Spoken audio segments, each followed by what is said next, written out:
Zinedine Zidane face à l'équipe du Brésil. Je suis en feu.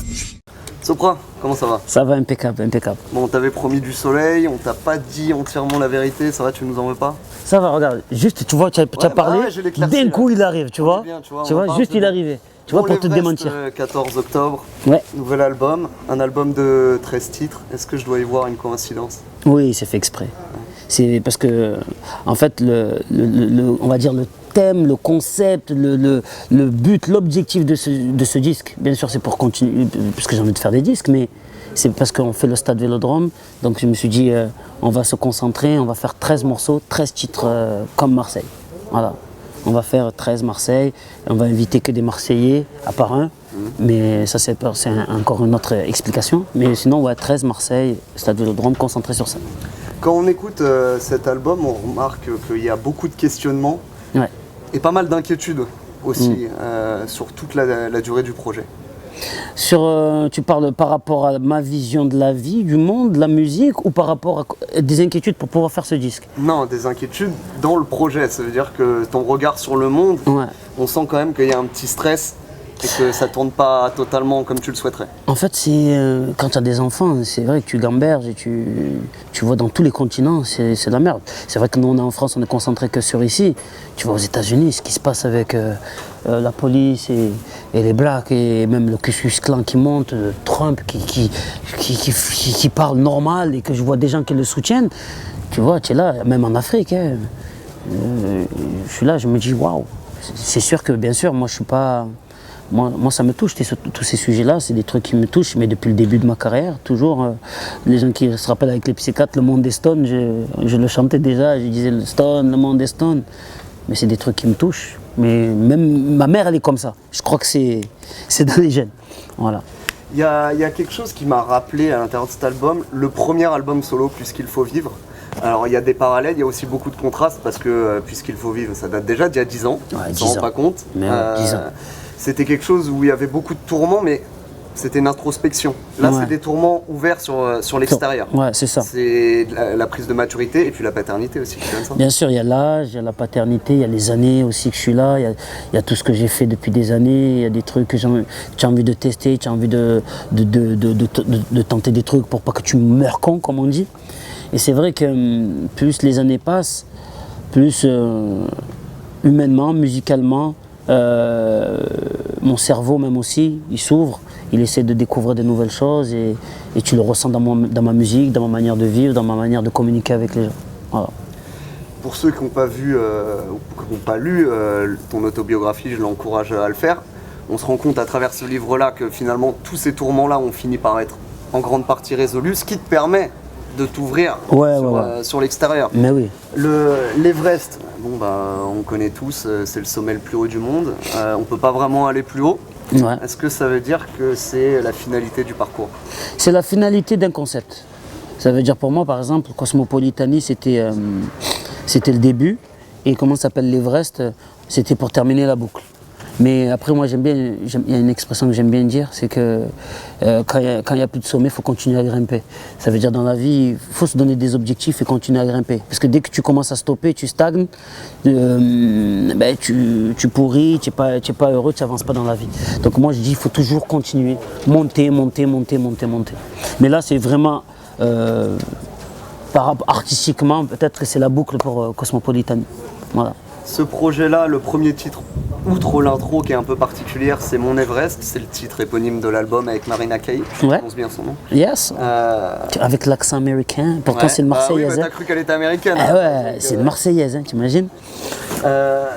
Tu lances un regard rétrospectif un peu sur ta vie dans ce morceau et tu confesses que tu as eu le sentiment de devoir en faire plus que les autres pour réussir, notamment parce que c'est la réalité d'un noir en France. Pas que d'un noir en France, c'est vrai que moi je dis par rapport à ma couleur, mais par rapport quand tu viens d'un quartier, quand tu dis, surtout au début, que tu fais du rap, quand tu arrives avec une casquette, quand tu parles français, mais comme tous les mecs de ton quartier, mais quand tu sors du quartier, quand tu te rends compte que tu détruis la langue française, et que pour communiquer, pour essayer d'avancer, pour avoir des projets, pour avoir des trucs, c'est un peu plus compliqué, et tu es obligé de grimper 2 fois plus, de taffer 2 fois plus, pour prouver que tu mérites plus que l'autre qui est en face, quoi. Donc mais c'est pas que moi, ça, c'est en général beaucoup de jeunes, qu'ils soient de quartier ou pas, mais c'est vrai que beaucoup de jeunes vivent ça. Et puis ça fait de toi quelqu'un de profondément positif, à la fois dans la vie et dans l'artistique. Tu le dis, il y a une phase qui dit « je suis un rappeur positif pour donner de l'espoir à cette jeunesse désabusée ». Tu te sens investi de cette mission-là, de quand même pousser vers le haut plutôt que de décrire un petit peu ce qui va mal, même en fait, si tu le fais. Ouais, bien sûr. Mais en fait, cette phrase, elle est venue quand il y avait les Nuits debout, là, par rapport à... C'est justement la phrase qui enchaîne cette phrase. Je dis, à l'heure où on nous braque avec un AK-49.3 pour nous faire plier. Eh ben, en fait, c'est ça. C'est que quand j'ai vu les jeunes dans la rue, quand on est en train de leur dire, tu fermes ta gueule, ça va être comme ça, ton travail, CDI, ci, ça. Non, on s'en fout de ce que tu veux, ce sera comme ça. J'étais là, je me suis dit, waouh! Et tu voyais tous les jeunes jusqu'à aujourd'hui encore dans la rue en train de parler et de prendre conscience que voilà, que leur avenir est encore parsemé d'embûches. Je me suis dit, ouais, à un moment donné, c'est vrai qu'il faut donner des trucs positifs, il faut leur donner de la force. Tu peux pas fermer les yeux et faire semblant sur ce qui se passe, quoi. Voilà. Tu connais l'éternel débat sur la responsabilité des rappeurs vis-à-vis de la jeunesse. Est-ce que finalement leurs propos peuvent les orienter plus ou moins bien? Est-ce que c'est de la faute des rappeurs ou de plein d'autres institutions finalement qui tournent autour d'eux? Toi, tu l'abordes ce sujet-là. Il y a un morceau qui s'appelle Parle-moi. C'est pas le premier qui avait ce nom-là, il y en avait déjà un dans le premier album. À la base, il devait s'appeler Chante-moi. Je suis parti en vacances, j'ai oublié de changer. Le morceau s'appelle Chante-moi. Est-ce que tu peux nous expliquer le concept de ce morceau qui s'adresse notamment au public et au comportement du public? En fait, comment ça s'appelle en fait, la chanson Parle-moi, j'ai imaginé, en fait, c'est pas moi qui chantais, c'est une maman qui tape à la porte de ma loge et qui me dit ce soir, j'aimerais bien que tu me chantes quelque chose de positif parce qu'aujourd'hui, je déraille. Si tu n'es pas là, ben moi, je tombe. Mais aujourd'hui, je veux faire la fête. Ce soir, aujourd'hui, je veux que tu me dises quelque chose de positif parce que je vis aux infos, je vis ça tous les jours avec mon couple, je vis ça tous les jours au quotidien avec la consommation qui agresse nos poches, comme je dis. Et c'est vrai que le fait qu'un artiste chante quelque chose de positif, pour beaucoup de gens, ça leur donne de la force. Et c'est un peu l'histoire, c'est elle qui chante cette chanson-là.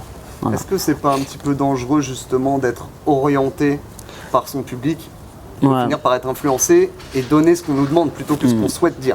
Eh ben, moi justement, c'est le contraire, parce que quand tu regardes, moi j'écoute pas mon public en fait. Je l'aime, je l'adore et tout, mais je fais comme je le sens. Ça veut dire quand je prends un feat, quand je fais un style de morceau, il y en a qui veulent que je fasse que du rap, il y en a d'autres qui veulent que je fasse que du chant. Non, je fais comme je veux. Tu vois, même si les gens ils sont gentils avec moi, en général, je fais partie des rappeurs que même ceux qui n'écoutent pas ce que je fais me respectent, aiment bien qui je suis, qu'est-ce que je représente, mais j'ai toujours fait comme je le sentais par rapport à comment je suis, comment je vis et tout ça. Je fais pas gaffe je sais pas que je fais pas gaffe, mais j'essaye de ne pas de ne pas me concentrer sur ce que les gens veulent de moi. En premier, c'est ce que moi je veux et ce que les miens autour de moi veulent. Parce qu'il ne faut pas devenir un outil ou un moyen de divertissement non plus. Non. C'est important de ça. Après, la chanson Parle-moi, quand je dis qu'une femme... Moi, je raconte une histoire où je dis que cette personne-là, et pourtant, même si c'est un morceau festif, alors dans le refrain c'est un truc festif, elle explique sa vie au quotidien, que toute cette pression du quotidien, tous les jours, la rend folle. Donc ce soir, Sopra, fais-moi rêver. Tu vois, c'est un peu Moi, j'entends beaucoup de gens autour de moi, ils me disent aujourd'hui ça va pas. Bon, il faut que je change un peu, je change les idées. Bon, on va au cinéma. Ah, il y a un concert de lui, viens, on y va. On amène les enfants, ça va nous changer un peu, ça va nous faire changer un peu d'air. Et c'est un peu le thème de ce morceau-là.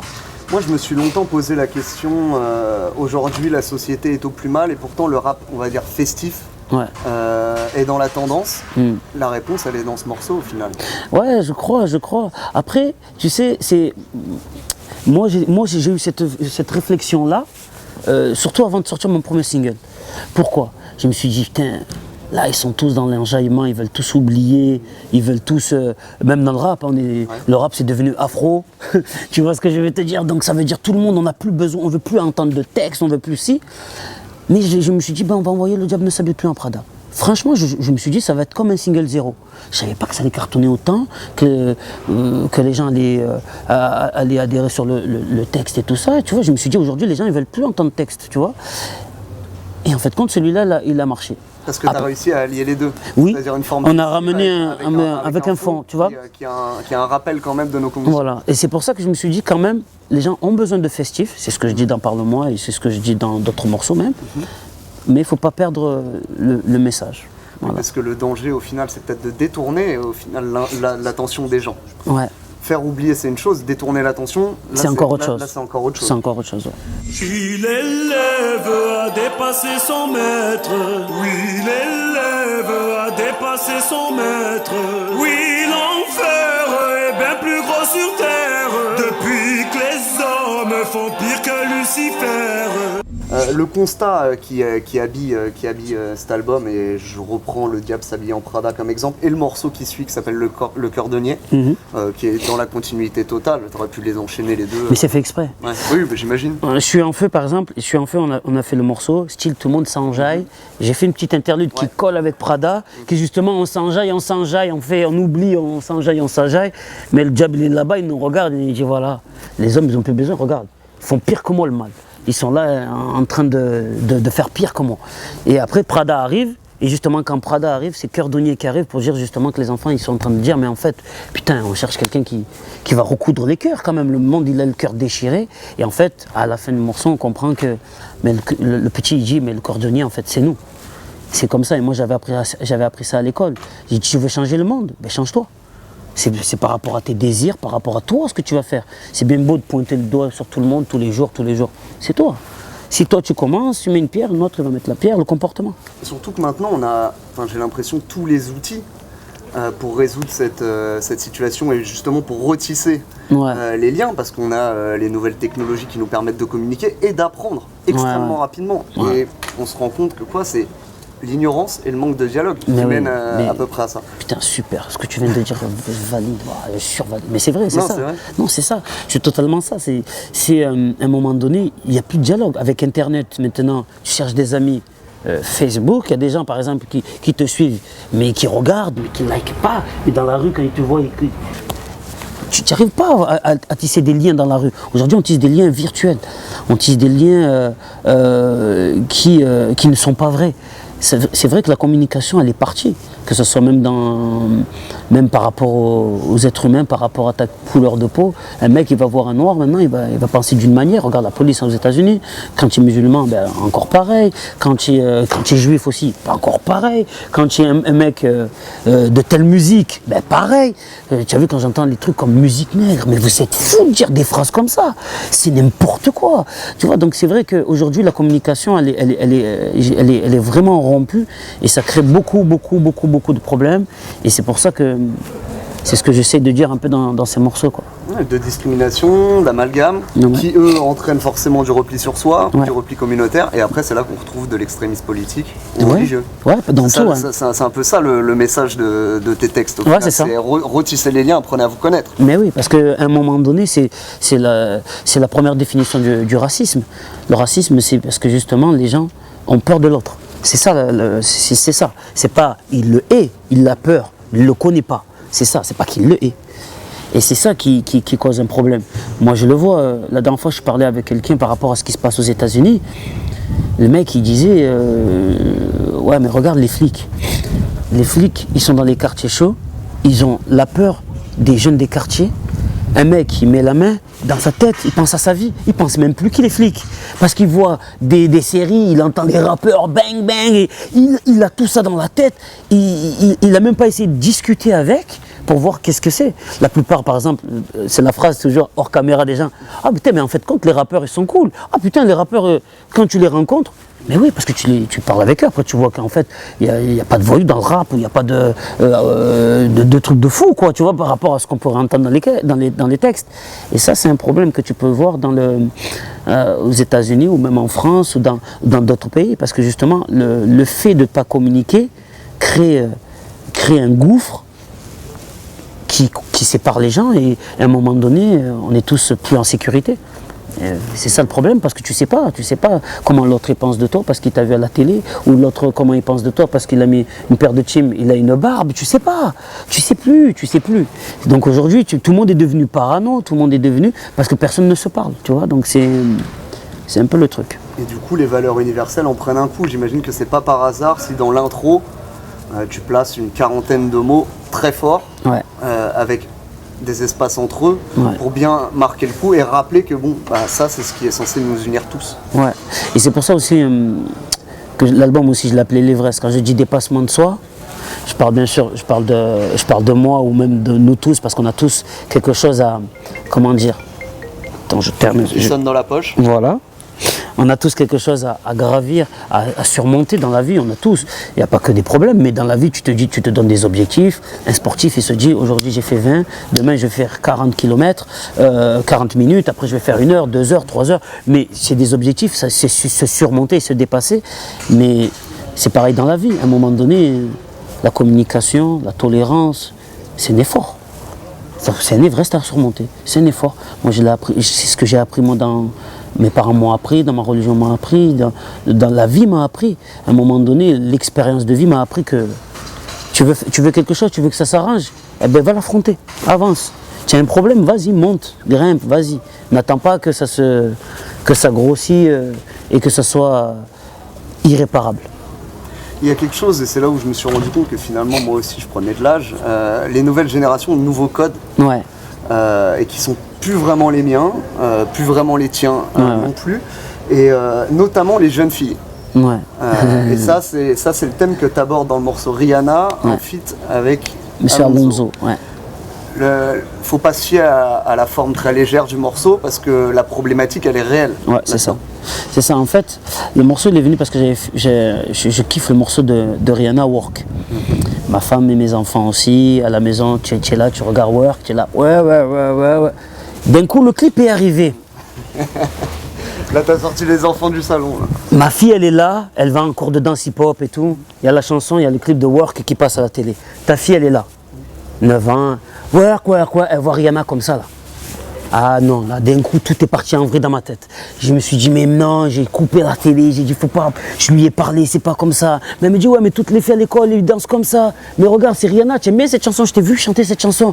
Comment tu lui expliques que putain merde, tu vois ce que je veux te dire? Et c'est là que la chanson est arrivée. Je me suis dit je vais faire une chanson tout en gardant les codes parce que c'est quand même normal, une chanson de, c'est un morceau de divertissement quand même. Mais à un moment donné je dis ouais. Il y a beaucoup de filles que, voilà, à cause des magazines, à cause de la télé, veulent ressembler à Rihanna. Tu vois? Être sexy, voilà, consommer à mort et pas forcément des bonnes substances, Voilà. Être intéressé, être riche, être mince. Voilà, alors que c'est pas toutes les filles, heureusement. Quoi, heureusement. Je les juge pas, dans cette chanson aussi, je les juge pas, parce que chaque fois je dis que, à la fin, je dis, il y en a certaines, c'est leur manière d'être libre, c'est la société qui les a poussées à être comme ça. Je peux pas juger les gens, mais c'est vrai que tu es là, tu te dis, mais merde, nous à l'époque, c'était pas comme ça. À l'époque, fallait les filles, justement, une belle fille, une fille classe, c'était une fille qui se dénudait moins, mais petit à petit, aujourd'hui, avec les réseaux sociaux, ben presque, on va te montrer un bout du sein, juste pour avoir un petit j'aime. Tu vois, qu'est-ce que je veux te dire? C'est n'importe quoi, c'est devenu le monde à l'envers, c'est comme le burkini. Je reviens de vacances, je vois l'affaire burkini. Mais ils sont fous les mecs. C'est le monde à l'envers en fait. Mais c'est n'importe quoi. Déjà, ils doivent être 10 en France, tu vois. Tu es là, tu te dis, mais pourquoi, tu vois? Et à un moment donné, tu es là, tu dis... Donc ça veut dire, faut pousser les gens à se mettre à poil. Pour que là, on va être validé. Là. La fille, elle va être validée. C'est ça les critères qu'on doit mettre à une fille. C'est ça. Tu vois? Et dans ma tête, je me suis dit, putain, merde. C'est tout le contraire de ce que moi je pensais avant. Et heureusement, il y en a beaucoup qui pensent comme moi, donc ça va, heureusement. Mais bon, ça fait gamberger. J'ai mis mes plus beaux tissus, appelle les paparazzi. Ce soir je suis intouchable, je danse comme au Mars. Comme par exemple quand moi je parle de certains pays rétrécissent, j'ai pas pointé du doigt les juifs, j'ai pas pointé les trucs, j'ai dit un truc qui est réel. Palestine à une époque était comme ça et maintenant elle est comme ça. Après moi je suis contre la politique Voilà, mais comme je suis contre la politique en France. Si tu m'as tout